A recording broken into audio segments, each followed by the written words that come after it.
just like the past few videos, I'm going through each episode of the Dimensions arc one by one, giving my thoughts as I go, and yeah, that's basically it. So right now I'm going to go through episode 6 because I watched that beforehand, and boy, I'm starting to be confused now, in a good way, because boy, the quality spike. I was genuinely, like, even when I said last time that I was really surprised by how excited I was by episode 5, I was still part of me, the cynical side of me was still expected to be disappointed when I watched this episode and for it to go back to being, like the reboot again. But nope, this episode was just as good, if not better. In fact, yes, quite a bit better than the previous episode. Yeah, this reboot's getting good. What? Now, of course, I'm going to talk about the episode in more detail in a sec, but first of all, I want to say, isn't it weird that this is happening right after we've caught up with the manga? Like, was it really the manga holding everything back this entire time? Because I didn't think that was the case, because again, we had the NWO arc all the way back like 50 episodes ago or so, and that was the first piece of the reboot that wasn't a manga adaptation. And so I assumed that because the NWO arc was fairly forgettable and bland, that once we caught up with the manga and surpassed it, we'd go back to, the quality being like the NWO arc again. Not the case, because the Student Council arc was pretty good, especially episode 3 of it. And then the first episode after that Student Council arc was really good, and now this episode is really, really good. So I don't get it, but yeah, I really, really liked this episode. I have one big problem with it, and that problem is, once again, we're skipping card fights still. We do get a sizable portion of a card fight near the end of the episode, but that's about it, really. The rest of the episode is mainly flashbacks for Kai.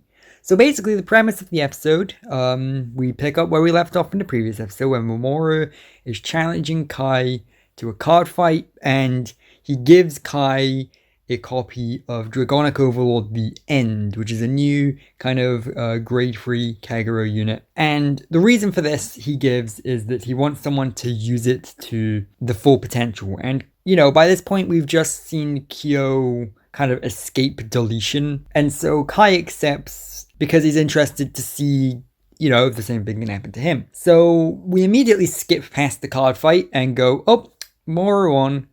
But then Moro challenges Kai again, because like he said, he wants to see Kai use Dragonic Overlord The End to its full potential. And this part confused me a little bit, because it's like, well, if nothing eventful is going to happen in that first card fight, it literally skips the entire fight, then why even have it in the first place? I don't know.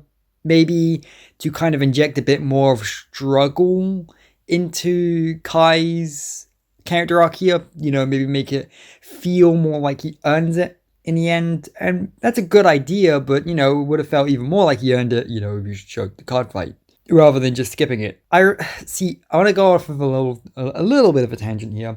All the way back from the very, very beginning of my reboot episode reviews, I made a point to mention that I didn't like them skipping through card fights, even when they were only skipping the first couple turns, because I knew it would lead to a slippery slope. And I remember everyone always being like, don't complain, they're only skipping the first turn or two, it's fine. And then of course after that point, they went way off the rails and they started skipping entire card fights and really massive chunks of card fights and everything. I'm just trying to say that I know what I'm talking about when I give my criticisms, and you may not agree with my criticisms, but that doesn't mean I don't know what I'm talking about here. The reason I complained in the first place about them skipping the first turn or two of each card fight, because I remember that's what it was. Everyone was always like, that's fine. Nothing really happens in the first couple turns of a card fight anyway, so it's fine they skip that. But I knew it would be a slippery slope. I knew that if they got away with doing this, they'd just start doing it with the rest of the card fight too. Just show the entire card fight. You're called CardFight Vanguard. If you don't show the entire card fight, what can I trust you to show? Again, the rest of this episode was really good. I really liked it, because even though they didn't show much of the card fight, because they kept like replacing the card fight, I guess, with flashback scenes of Kai, I did think it was a little weird that, a lot of the flashback stuff they did show were once again just copy pastes of a previous flashback we already saw around about 25 or so episodes ago. Well, between the AL4 and the Deleters arc, we had like a card fight between Kai and Aichi, where we got quite a few flashbacks for Kai and stuff, and they did reuse some of those flashbacks here, but oh well. I'll put up with it because they did add on to it. And basically, the point of the flashback was to show that Kai really likes Dragonic Overlord, specifically because he has the ability to stand. And that's because it represents part of his life. You know, he used to always just kind of go along with everything that happened until seeing the card Dragonic Overlord and seeing how Dragonic Overlord will keep standing over and over and over again and kind of sacrificing units from the hand just to stand again and keep getting up. That kind of influenced a lot of Kai's personality and his mentality. And I really liked that. And I really liked even more that they showed that Kai kept using Dragonic Overlord even though he kept losing at first, even though people would make fun of him for using Dragonic Overlord, even though he'd probably do better using basically any other deck. And I really like that because that mirrors some of my own personal experience with Yu-Gi-Oh! For those that don't know, in high school, well, it's secondary school, but the American equivalent is high school. I had a group of friends that I'd always play Yu-Gi-Oh! With, and that was back when Yu-Gi-Oh! Zexal was still airing, so quite a while ago. And I would always use the Bujin deck, the Bujinjis, and it wasn't the most powerful deck in the world. It's probably pretty good, but my version of it wasn't the strongest in the world. And I had a friend of mine who would always use like the top tier decks, the decks that every competitive player would use, and because of this, I would always card fight against, I'd always duel even against him, and I would always lose, and he'd always every once in a while go, you know, why not just change decks? Why not just do this or that? And I was like, no, I like this deck. I'd rather lose using a deck I like than win using a deck I don't like.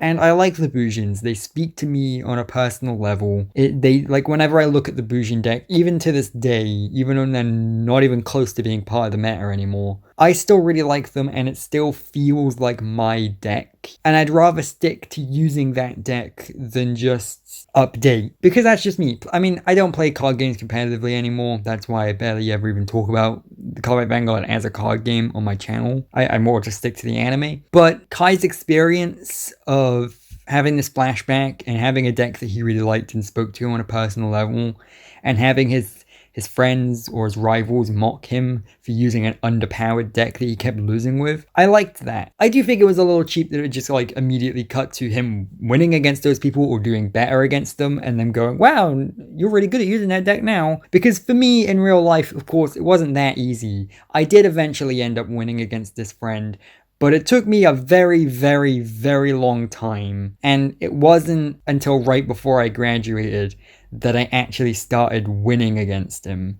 So, you know, but I do appreciate how, like, them showing that anyway. I think this was a good way of kind of showing Kai's character arc and kind of giving him some more dimensions. Because Kai's never been my favorite character in the world. Like, I've understood why so many people like him, but to me, he always felt a little more flat, I guess, than people give him credit for. Because, like, especially in the reboot, for example, he doesn't really do much. Like, he didn't really do much in a delete his arc or anything. He was just kind of there. He did a couple things, but not much. So I liked this flashback arc kind of giving him some more personality and dimensions to himself and kind of explaining why he is who he is. And I really appreciate that because that really gives us a better feel for Kai and why he acts the way he does. And it makes him more likable, you know? When you know more about a character, you're more likely to like them. And so I like that. I like the character development. And that's another thing I really like about Slice of Life card game is you get these small little character moments, these snippets of a character, these little bits of development that come through and become apparent because of a card fight. And because of this, when we got to the end of the card fight, even though we didn't see much of it because most of it was replaced by the flashbacks. Again, maybe stretching this out to a 2-part episode where we could actually see the full card fight and the flashbacks would have worked a little better pacing wise, but whatever. But by the end of this card fight, even though we hadn't seen much of it, I was still able to get invested anyway because we saw Kai evolving as a character and because we finally saw him want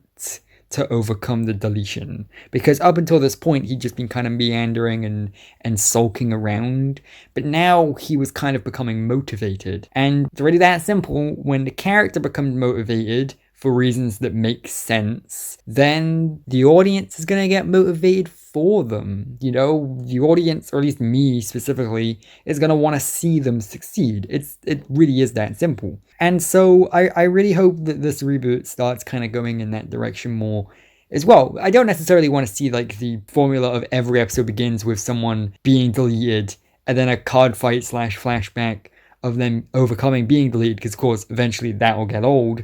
But for now, even though they've done it twice now, it's still working on me. I still really like it. And even though Mamoru didn't really get much to do, I still really liked his involvement here. I like that when the card fight ends and he loses, he gives Kai Dragonic Overlord the end permanently, and he says that the real reason he was doing all this all along was because he wanted a competition during the Vanguard Koshien, because he was feeling very overconfident and cocky, and he wanted to kind of train and make his opponents get better so that he would have more competition. And I like that. I really like that. It did a good job of getting across like this idea of like, this is someone who really lives and breathes the card game. And I like the idea of having someone that's like so good at the game that they kind of have to train and help their rivals get better so that they have more of a fight.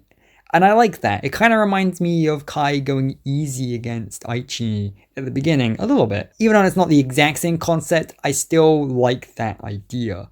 It gives these characters a little bit of personality still. You know, it makes them endearing, and it really shows that, again, it's not winning or losing that's important. It's about just having fun playing the game. Because, again, up to this point in the reboot, a lot of it has just been, I have to win, I have to beat this person, and if you don't win, electrocution.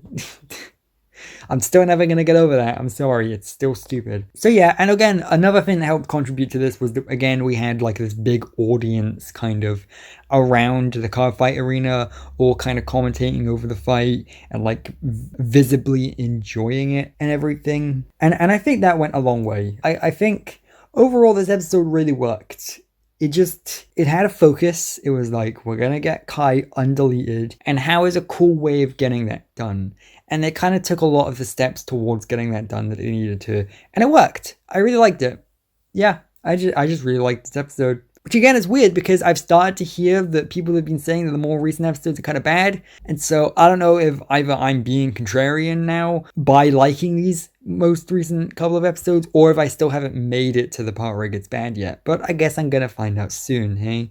Again, it helped recapture a lot of what I like about CardFight Vanguard, in that it's like optimism for card games is something that I really liked about the older series of Vanguard. How its characters would be unabashedly optimistic when it comes to this card game, to the extent where it felt a little cheesy, and you know, it could even feel cynical considering that this anime is supposed to be a card game advert. But I think it works because it feels endearing, because, well, that's the premise of the show. The premise is a group of people that like card fighting card fight each other a bunch. That's basically the main premise of the franchise.